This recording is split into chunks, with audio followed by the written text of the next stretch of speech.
A caminho do voto. Agora na Sagres. E hoje, dando sequência à nossa série de conversas com os candidatos ao governo de Goiás, recebemos aqui no estúdio o candidato do PSOL, professor Wesley Garcia. Professor, obrigado pela entrevista, a presença aqui na Sagres. Bom dia. Bom dia, Rubens Salomão. Bom dia, Cileide Alves. Bom dia a todos os nossos ouvintes que nos acompanham aqui pelo programa Manhã Sagres. Como sempre, é uma satisfação, uma honra revê-lo, Rubens, Cileide, e temos essa oportunidade de dialogarmos um pouquinho sobre política essa manhã. Candidato, começar falando sobre estrutura de campanha e o que o senhor já está fazendo aí nesse período, nesses dias. Temos aí uma semana e meia praticamente de campanha na rua. O que o pessoal está dando de estrutura, o que está dando para fazer nessa campanha, professor? Rubens, nós centramos a campanha inicialmente, a partir de um planejamento feito nas nossas reuniões de coordenação, em focar as cidades onde nós já temos o partido organizado, seja por diretórios municipais, seja por comissões provisórias, ou nas cidades onde nós temos filiados e sabemos que existe o pessoal, mas que não está organicamente ainda preparado enquanto diretório. A partir dessas cidades ao qual já existe o partido, já existe filiados, nós começamos uma série de visitas e de atividades. E vamos intensificar na multiplicação de atividades, de agendas, para tentarmos atingir aí o máximo de municípios possíveis em todo o estado de Goiás, sabendo das nossas limitações. E quantos são os municípios com diretórios, comissões ou filiados? Nós temos 25 municípios que organicamente estão organizados, seja com diretórios municipais, dentre eles um que é a capital, Goiânia, e temos pelo menos mais 20 municípios ao qual nós sabemos que existem filiados do PSOL. A partir disso, Cileide, a grande ideia é que a gente possa, dessa concentração, desse mapeamento, intensificar, aumentar o que vai ser a campanha do PSOL para o Estado. E aí, esses 45 municípios, 25 com comissões e 20 com filiados, são municípios com uma população maior ou tem de tudo? Não, tem de tudo. Nós temos municípios, os principais municípios do estado de Goiás, de relevância para o estado, Catalão, Goiânia, Aparecida, Anápolis, todas que compõem, pelo menos a parte do entorno sul, Posse, Cristalina, enfim, os municípios que têm uma maior densidade, todos eles têm o pessoal de forma organizada. Agora, também temos municípios menores. Alto Horizonte, por exemplo, é um município ao qual nós tínhamos até uma pequena equipe já de filiados e que estava caminhando para uma comissão provisória. Então tem de tudo, Cileide. E vocês, com essa estrutura, o que dá para fazer de campanha? Quantas pessoas, vocês têm noção de com qual público vocês vão conseguir falar nessa eleição? Olha, a expectativa ela é muito positiva, muito grande, Cileide, porque a militância do PSOL ela é diferenciada em relação à militância de outros partidos. As pessoas que estão no PSOL, as pessoas que militam no PSOL, elas acreditam naquilo que o PSOL defende, acreditam no programa do PSOL. E não é apenas a militância do PSOL que está engajada nessa campanha, mas os movimentos sociais. Alguns grupos políticos importantes para nós têm declarado esse apoio e têm intensificado. Por exemplo, o Grupo Unidade Popular, que soltou uma nota ainda ontem declarando apoio à nossa candidatura, a candidatura do Fabrício Rosa, a candidatura do PSOL, do Guilherme Boulos, da Sônia Guajajara. E aí os movimentos sociais, o MTST, o Grupo Oxumaré, o Terra Livre, todos os grupos que são engajados nas causas sociais, nas pautas importantes, também estão ajudando para além daqueles que são filiados, militantes e simpatizantes do partido. Vamos intensificar, vamos multiplicar, vamos utilizar as redes sociais, vamos utilizar todos os espaços ao qual a imprensa nos quiser e nos puder nos dar, vamos utilizar os debates, vamos utilizar aquilo que for necessário para mostrar que somos diferentes, que tem esperança, que podemos mudar. Vocês elegeram uma prioridade, como outros partidos políticos, que foi o lançamento de nomes para a Câmara dos Deputados, né? Pelo menos o pessoal tem aí uma meta de eleger, parece que 8 ou 9, não me lembro exatamente o número. 9 deputados federais. 9 federais, isso. No país. No país todo.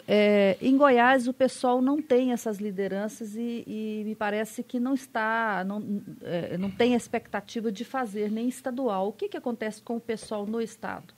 Olha, Cileide, muito pelo contrário. O pessoal formou uma chapa deputado federal que colocou entre os nomes, a Alessandra Minadax, que é procuradora, e o professor Pantaleão, além de outros nomes também que têm relevância para deputado federal, Lana Luna, enfim. Esse chapa, o senhor citou todos para federal, né? Todos para deputados federais. É uma chapa competitiva. Nós colocamos a principal figura política hoje do partido, a mais popular, que é o professor Pantaleão, está encampando essa tarefa militante. Nós temos compreensão que é muito importante.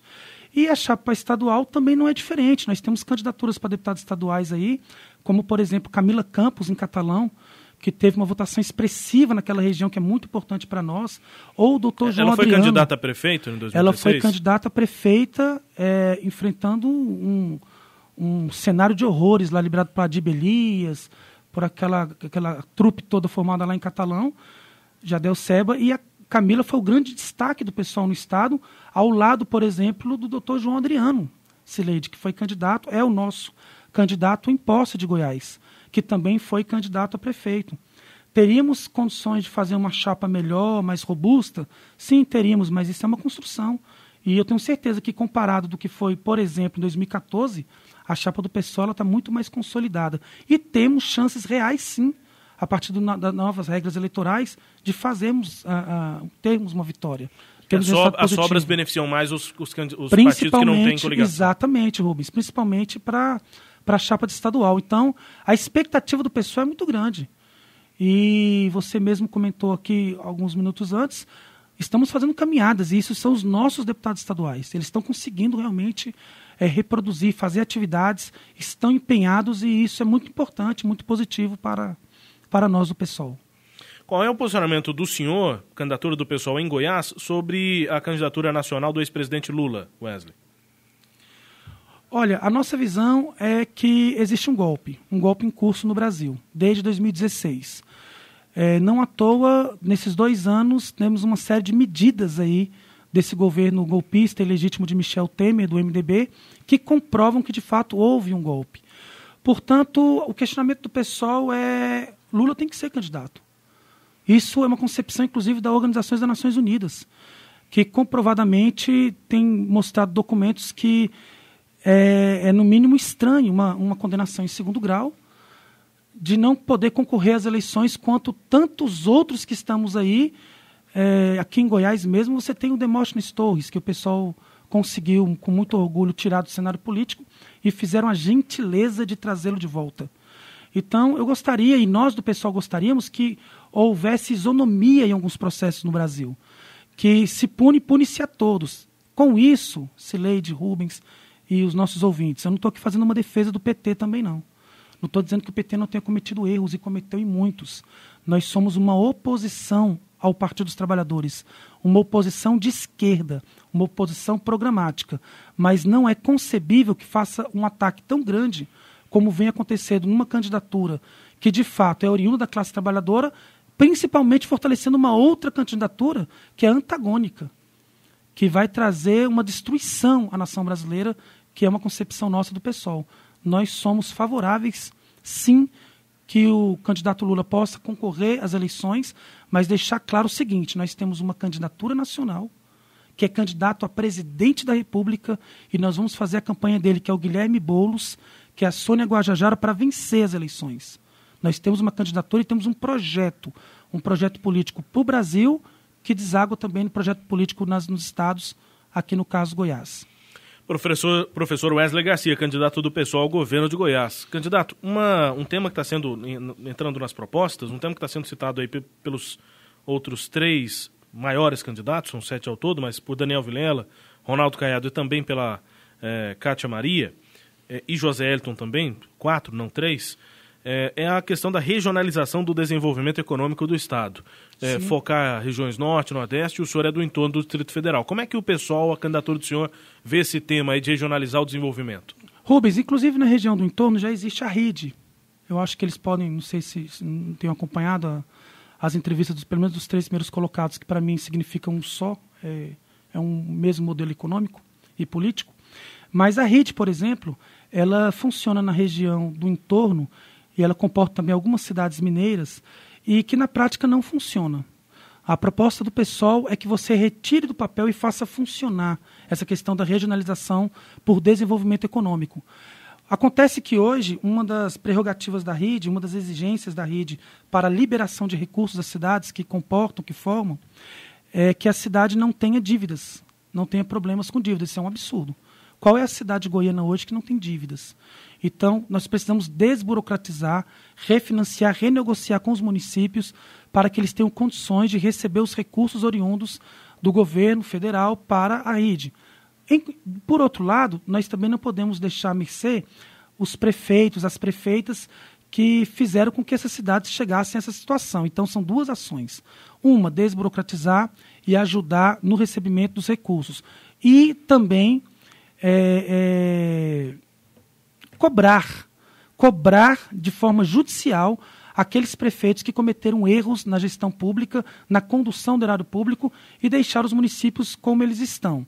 Um outro detalhe é que alguns deputados aqui da Assembleia, alguns deputados federais de Goiás, eles utilizavam a RID e os recursos, o acesso a alguns recursos, de forma como fazer lobby para beneficiar aqueles municípios ao qual eles teriam um acesso eleitoral maior para eles, que eles chamam de, abre aspas, curral eleitoral.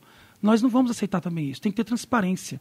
Então, a proposta de regionalizar por desenvolvimento econômico, ela é viável desde que haja transparência, critérios claros para que você tenha obtenção de recursos públicos. É fundamental, porque cada região tem a sua natureza e a sua realidade. Não é igual, por exemplo, a região do entorno discutir com a região que está posta de Goiás, né, ou Cristalina. Então, você tem, a partir de um mapeamento estratégico que vai ser feito pela equipe técnica do nosso governo, nós iremos sim implementar políticas públicas no sentido da regionalização. Até em 2004 nós chegamos a colocar que seriam as tecnópolis. Era esse modelo de tecnópolis. 2014. 2014, era um modelo que nós defendíamos a partir dessa estruturação, desse planejamento regionalizado. Pois aí isso envolve um entrosamento do poder público com o setor privado. E há uma questão que é a infraestrutura das regiões. Por exemplo, no Norte e Nordeste tem menos rodovias do que as regiões Sul, Sudeste, Sudoeste. Isso também é um investimento necessário na visão do senhor? Inclusive, saiu até no noticiário agora desse final de semana a questão das rodovias, né? Está um caos, são abandonadas e está tendo mais uma discussão aí por parte de alguns candidatos, de novo, mais uma vez, em privatizações, agora nas rodovias estatais. O que é um absurdo, porque tudo aqui, a solução em Goiás, parece que é privatizar e terceirizar. Então, é um atestado geral de incompetência, ao qual você tem que resolver os problemas, não resolve e repassa alguém, ou vende ou terceiriza alguém. De fato, você tem que fazer uma recuperação no modal rodoviário do Estado, tem que recuperar estradas, você precisa fazer uma aplicação muito maior também em saneamento, em segurança, em saúde, para que você possa propiciar a questão do desenvolvimento econômico e sustentável no estado de Goiás. Não necessariamente eu preciso fazer as parcerias públicas-privadas. Nós não somos defensores da privatização da parceria público-privada nesse modelo ao qual é defendido por alguns setores. Agora, o setor privado, ele precisa investir, ele precisa também agir e operar no Estado. Tem que ter contrapartida. E essa conversa o governo do Estado vai ter. Nós precisamos. O que não pode hoje, Rubens e Cileide, acontece o que está acontecendo. O governo do Estado de Goiás simplesmente abriu mão de 3,7 bilhões no orçamento em isenções fiscais. Ou seja, empresário, banqueiro, latifundiário, eles não pagam impostos no Estado de Goiás. E não há nenhuma contrapartida, é estranho. Enquanto que a população do Estado de Goiás, a classe trabalhadora, nós pagamos impostos em tudo. Aliás, o Brasil é um país dos que mais pagam impostos todos os dias. E isso, dados comprovam. E é inadmissível.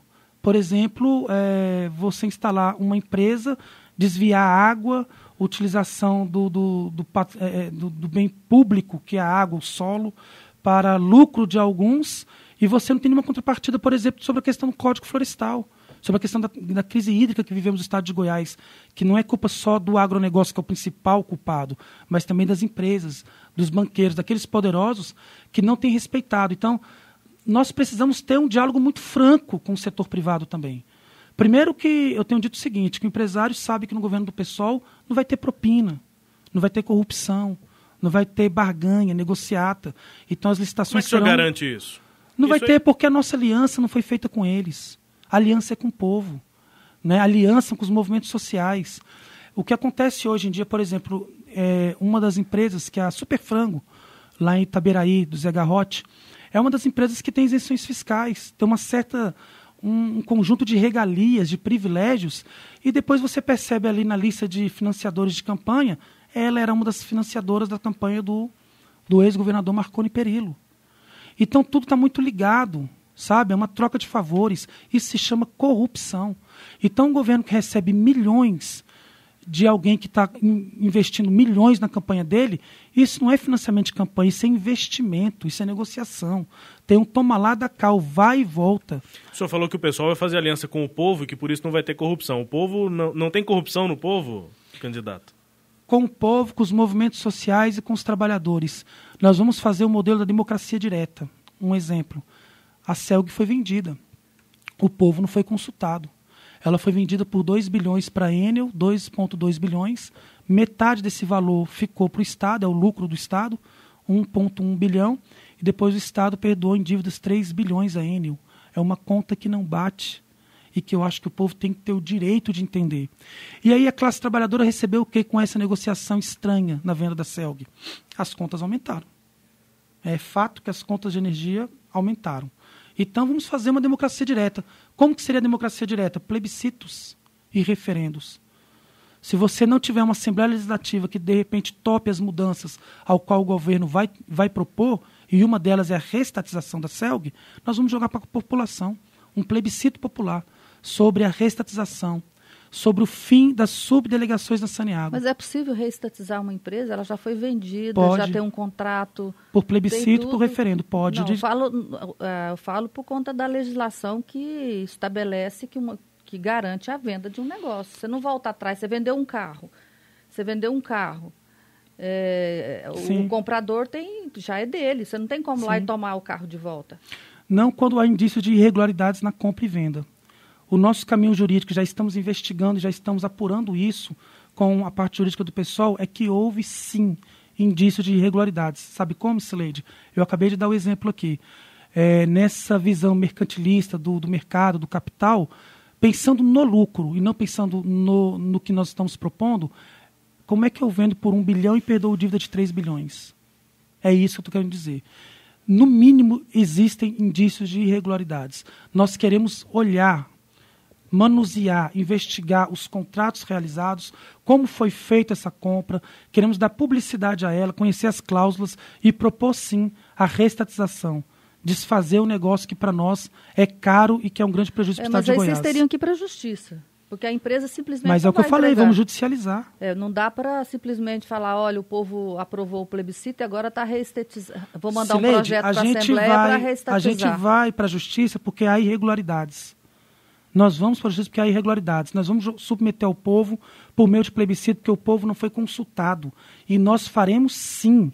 E isso é um aviso do governo do PSOL. Vai ser feito. E se a Assembleia Legislativa simplesmente não quiser tocar o barco conosco, se ela não tiver coragem de levar isso adiante por meio judicial, inclusive, o pessoal vai submeter isso à população, sim. Pois é, mas aí se a Assembleia não quiser e a população quiser, vale a decisão da Assembleia. Se for comprovadamente que não existe irregularidades no que aconteceu nessa gestão, o que ainda assim é muito ruim, e ainda assim nós vamos fazer várias críticas, aí é um segundo momento para se avaliar. Se vai ser manutenção ou não, mas em princípio o que você está perguntando, eu estou respondendo de forma muito clara, é que é proposta do PSOL pela reestatização da CELG. Existe, e aí é bom os ouvintes ouvirem isso, existem sim irregularidades, indícios, melhor dizendo, de irregularidades. É a mesma coisa a pessoa comprar um brinquedo, comprar um imóvel, brinquedo não, criança, mas uma criança compra um brinquedo, uma pessoa compra um imóvel que seja, ou um patrimônio, um carro, por um valor X e vende ele menor. Em pouco tempo. Não é compreensível. Pois não, Sileide? E se a população não quiser a volta daquela empresa estatal que já não estava mais entregando serviços de qualidade? Primeiro que não está entregando agora. As contas aumentaram e não está sendo entregue de qualidade. A questão de se está ou não de qualidade, Sileide, também é uma discussão para submeter a população. Eu acho que quando uma empresa como a CELG ou a Saneago ou qualquer outra estatal não está conseguindo cumprir o seu papel, é porque ela está sofrendo também um processo de sucateamento por parte do governo. A verdade é essa. Se a gente for fazer uma investigação mais aprofundada na estrutura, nas condições de trabalho dos trabalhadores da CELG e da Saneago, nós vamos perceber que são precárias, que não há condições de trabalho. Portanto, o grande culpado por um serviço público não estar funcionando a população é justamente do governo. Sabe por quê? Isso é uma ideologia. Sucatear, destruir, famigerar todos os serviços públicos do Estado para justificar as privatizações e as terceirizações. Isso também vai ser colocado para a população do Estado de Goiás. Eu tenho certeza absoluta que ela não vai coadunar, não vai concordar com essa história. A solução é vender e vir conta mais caro para mim. Porque é isso. O grande culpado hoje, mais uma vez, foi a classe trabalhadora. É o povo que está pagando o pato. Né? Isso é um absurdo. Saneago, a mesma coisa. Né? Existe uma medida aí nacional, que é a medida a MP 844, que é pela privatização do saneamento, que é acabar com o cruzamento, acabar com a universalização da água, acabar com o que já acontece, que é os municípios menores serem subsidiados pelos maiores. Eles querem lotear tudo. A verdade é que esse governo, tanto nacional quanto o governo local, quer gerar lucro em cima da terra, da água, gerar lucro em cima da falência dos serviços públicos, ao qual eles mesmos promoveram. É só discutir isso com a população, Sérgio. Tenho certeza absoluta que a população vai entender e vai estar com o nosso governo. Candidato, Rubens? Ainda sobre as questões sobre a relação do governo com a iniciativa privada, como é que o governo do PSOL lidaria com as OS, né? Para a saúde já estão gerindo os hospitais e há a proposta aí, né, que não foi ainda efetivada, executada, por impedimentos na justiça. Na educação. Como é que o senhor lidaria com as OS? Foi o Fernando Krebs, inclusive, que impediu, né, as OS na educação. Não sei se foi só o Fernando Krebs, né? Tem algumas ações. Porque tem ação nos municípios também, né? Inclusive, nós participamos... Seria lá no entorno, né? Inclusive, Rubens, isso, o PSOL teve uma participação muito ativa naquele momento ao qual nós tivemos vários estudantes, vários secundaristas que ocuparam as escolas aqui da rede municipal e da rede estadual, tanto em Goiânia como também em vários lugares do estado. Em Valparaíso de Goiás, na minha cidade, inclusive, também aconteceram as ocupações. Nós somos totalmente contrários às organizações sociais, às OS. Primeiro que ela não funciona. Nós tivemos vários indícios também, novamente, de corrupção. Os jornais datavam isso no esquema de quem queria operar e como seria a operacionalização da questão das OS. Mas aí, inclusive, o questionamento do Ministério Público é sobre a qualificação das OS. E nós vamos As além. ações da Justiça não falam de indícios de corrupção, Sim. Falam? Deixa eu te falar uma coisa. Que eu tive acesso, não tiveram, elas falam da qualificação. Não foi só a qualificação, não. Também teve indícios de corrupção, especificamente quando falam nas OS na saúde. Teve sim, nós tivemos alguns indícios, nós tivemos acesso a eles. Porque é o seguinte, o que acontece com a questão das OS? Primeiro que na prática, as OS elas são para o estado de Goiás, é a saúde pública no estado. Ela não é uma questão que foi municipalizada. A não ser que eu esteja enganado, equivocado. E mesmo sendo privatizada ou terceirizada, repassada às OS, a questão estadual, ela não funcionou no estado. Não existe em lugar nenhum. O que existe é em Goiânia e não existe também de verdade. É só mais um gargalo de corrupção, porque a saúde pública está um caos. Não temos insumos, não temos remédios. Os trabalhadores da saúde trabalham em péssimas condições. Portanto, nós vamos acabar com as OS na saúde. Nós vamos devolver a saúde a quem, de fato, precisa gerir a saúde, que é o serviço público, que é o governo, por meio do Saúde em Casa, com a recuperação do laboratório do IQEGO, com concurso público amplo, imediato, abrangente, que possa atender a demanda aí desses profissionais da saúde que tanto precisamos no estado de Goiás, e não é com as OS. No caso da educação, teve esse impeditivo da Justiça, a partir também da mobilização social por meio dos estudantes, mas não está na proposta do PSOL também OS na educação, como também não está na proposta do PSOL a militarização da educação. Nós acreditamos que a educação ela tem que ser privilegiar uma educação libertadora, libertária, como queria Paulo Freire, Florestan Fernandes, que trabalha a autonomia, a liberdade do estudante, dos professores e da comunidade. E não esse processo que vem acontecendo aí, que é terceirizar, privatizar, bater continência, enfim. Mas, candidato, a gente já cansou de ver esquema de corrupção em hospital, em escola, na gestão direta. Ela não é mais lenta e não abre mais margem para corrupção, a gestão direta? Olha só, o modelo de OS está acontecendo no Distrito Federal e derrubou a Arruda, né? Sim. Exatamente não isso. estou negando as irregularidades de um para defender outro. Estou dizendo se a gestão direta não é mais lenta, não tem mais gente envolvida. Rubens, o problema também do serviço público, muitas vezes geridas por esses governos de direita, como o do Marconi e do Zé Hélito e tantos outros que passaram por aí, é que eles também se utilizam, infelizmente, do serviço público como cabide eleitorais de emprego, com cargos comissionados, com indicação. Pra você ter uma ideia, o número de ônibus que saíram de pessoas ligadas a gestões do governo Marconi Perillo, que saíram em torno, um ônibus lotado, para encher, por exemplo, a convenção do Zé Hélito, não está no gibi. São pessoas que são pagas ou que têm algum cargo no serviço público. E isso cria um câncer dentro do serviço público também. Isso é uma forma de corrupção, nós vamos combater isso. Nós vamos acabar com isso. Vamos defender o serviço público por meio de concurso público. Concurso público para que o trabalhador tenha essa autonomia. Enquanto que, por exemplo, você pega outras convenções ou outras participações partidárias como a do PSOL, você percebe que são realmente militantes do partido, que acreditam no programa. Eles não sabem nem por que estão ali. É a manutenção de emprego no serviço público, sem concurso público, ou para manutenção de outras regalias que, infelizmente, passam pelo serviço público. Eu acho muito lesivo. Obrigado. E muito oneroso ao erário público, ao serviço público e à população como um todo, quando um gestor pega os serviços públicos, uma escola pública, um hospital público, e se utiliza daquilo como se fosse o quintal da casa dele, exigindo dos trabalhadores que, finais de semana, por exemplo, tenham que fazer reuniões, cabo eleitoral, tenham que levar gente, porque senão o emprego deles estaria em risco. Agora, candidato, o senhor fala bastante de concurso público, contratações. Hoje, com a estrutura que já tem, o Estado está muito próximo, já esteve acima dos limites da Lei de Responsabilidade Fiscal. Como é que o senhor, como governador, lidaria com a Lei de Responsabilidade Fiscal, propondo tanta contratação e um aumento do tamanho do Estado? Certo. Rubens, eu fiz algumas anotações até para ajudar. O Estado hoje ele renunciou em receitas 8 bilhões.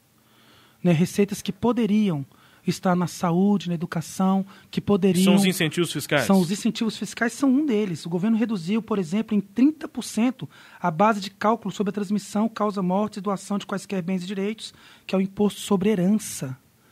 Isso é um absurdo. Quer dizer, rico e poderoso no estado de Goiás não paga imposto. Banqueiro não paga imposto, mas esse imposto incide na herança pequena também, se é de um imóvel, herança pequena também incide. Mas de qualquer... imposto sobre esses patrimônio, né? Sobre renda, essas coisas, não é uma decisão do Estado. Isso aí é decisão do governo federal. Isso é estadual, isso é lei estadual. É lei estadual, é o Estado, é o governo Marconi Perillo que abriu mão. O processo foi o seguinte, ainda com a Ana Calabrão como secretária da Fazenda, ele aumentou o imposto, a quantidade de pessoas que fizeram a questão de gaveta, não pagavam o imposto e mesmo assim transferiam os imóveis. Foi muito grande, parou de receber... A arrecadação diminuiu... Imposto de renda, eu estou falando sobre isso. Ele não está falando de imposto de renda. Não, imposto de renda, não. Falei de imposto sobre herança. Desculpa, então. Não, Silete, está tranquilo. Então, isso é um dos mecanismos que nós queremos discutir com o Estado de Goiás. Outra coisa, uma então, você vai aumentar o imposto, aumentar a cobrança de impostos para bancar um Estado maior? Um dos pontos é esse. Banqueiro, empresário, empreiteiro tem que começar a pagar imposto. Isso aí não existe. Mas é isso que eu questiono. Esse tema aí é um tema de campanha nacional. Banqueiro, empresários pagarem imposto é um tema do pessoal a nível nacional. Eu estou trazendo para o Estado de Goiás. Você vai aprovar lei estadual aqui. Exato. Você não tem como aprovar uma lei estadual para definir essas questões que são Mas, Sileide, o que eu estou falando, federal. O que eu estou tentando falar aqui é o seguinte, eu estou justificando uma ação do PSOL, ou seja, justificando a ação de entender por que há tanta isenção fiscal. E aí na justificativa é o seguinte, quem paga imposto é a classe trabalhadora. Os poderosos, aqueles que deveriam pagar, não pagam. E aí a nível nacional, é isso que a Sileide falou, mas que também podemos trazer aqui para a questão estadual. Os poderosos, aqueles que defendem, que representam uma parcela da sociedade, que é a minoria, que são as elites, digamos assim, eles não têm pago tanto impostos como, por exemplo, a classe trabalhadora. Isso é um ponto. Então, eu trouxe aqui dados. A redução fiscal feita pelo governo Marconi Perillo deixa de beneficiar de receber 8 bilhões. Com esse montante, você poderia fazer investimentos mais estruturais, seja na saúde, na educação, na questão do servidor público. Um outro detalhe, só um exemplo também, assim, tem coisas que não batem. O professor, por exemplo, na rede estadual, ele recebia uma coisa chamada gratificação. Era um percentual que ele recebia lá no plano dele, que não era incorporado. Então, o que acontece? O governo Marconi Perillo chegou, o Zé Eliton, e retirou a gratificação a partir de 2015. Mas agora eles pagam uma bonificação, Cileide, de R$1.000 quase ao professor que não for em assembleia, que não fizer movimento, que não tiver falta, que não apresentar atestado médico. Se você pode pagar por mês uma bonificação aos servidores públicos, então por que você não manteve a gratificação que era... Me parece por que você não pode incorporar? Me parece que são coisas diferentes, né? Porque essa bonificação é porque havia um alto índice de cancelamento de aulas. E aí, para que haja aulas, para que o professor frequente a sala de aula, o governo está dando esse bônus para quem tenha maior assiduidade. E isso é uma decisão que visa melhorar o aprendizado. Você não acha que isso independe, que isso é positivo? Aí o professor, para melhorar o aprendizado, ele tem que trabalhar doente, ele não pode ir numa assembleia. Não, ele pode. Ele não pode se expressar, ele não pode ser crítico. Essa é a defesa da educação libertária. Não, ele pode ir. Só que ele não vai ganhar a bonificação. Pois meritocracia no serviço público. E você acha que não quer? Sou totalmente contrário. Se tem condições de pagar, Cileide, a gente só vai melhorar os serviços públicos quando você equalizar essa conta. Você tratar no coletivo e não no divisionismo, na meritocracia. O coletivo é o seguinte, é você dar condições a todos pelo plano de carreira. Wesley, e aí, o que você está defendendo brasileira é a fiscalização dos serviços públicos. Aí é uma outra situação. Olha, você pode fiscalizar, desculpa, Cileide, eu entendi o seu ponto de vista, a sua preocupação. Porque você coloca uma questão, Wesley, os professores não estão trabalhando e as crianças não estão tendo aula. É um dado. Sim, mas não estão por uma série de questões, não é por causa do professor. Então, mas é também porque o professor não está indo em sala de aula. Porque ele está doente, porque ele ganha mal, porque não há condições de trabalho, porque não há plano de cargo e salário, é o seguinte, então porque ele é tratado com porrada pelo governo. Nós vamos aceitar isso, quer dizer, não tem condições de melhorar mesmo com esse salário. Aí eu pergunto, o professor não tem responsabilidade sobre a baixa qualidade do ensino no Brasil? O professor tem responsabilidade na qualidade do ensino do Brasil. Só que ele é vítima. Ele é vítima pela baixa qualidade. Se eu faço jornalismo e eu ganho um baixo salário, eu também sou responsável pelo baixo jornalismo que eu estou fazendo. Não só o meu salário é responsável por isso. Cileide, os professores do Estado de Goiás fazem um excelente trabalho. Eu posso te garantir isso. Quer dizer que sem nenhuma condição. Eu não sei se você conhece... A baixa qualidade do ensino não tem nenhuma relação... Eu não sei se você conhece as escolas estaduais. O professor não tem responsabilidade nenhuma sobre isso. Eu não sei se você conhece as escolas estaduais em Goiás. Eu conheço. Eu conheço escolas particulares e escolas estaduais. E acho você conhece escolas estaduais? Um péssimo ensino no Brasil. Eu acho não, está nos números. Então, deixa eu te falar uma coisa. Deixa eu tentar responder então. As escolas estaduais em Goiás, elas não possuem nenhuma estruturação para trabalho, Cileide.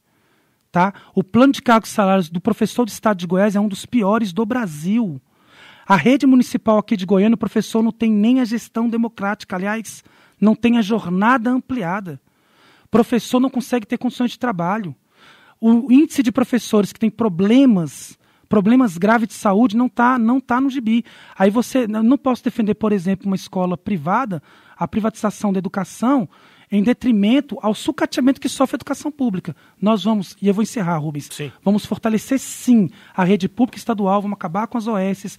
Nós temos que criar, Cileide, mecanismos de fiscalização.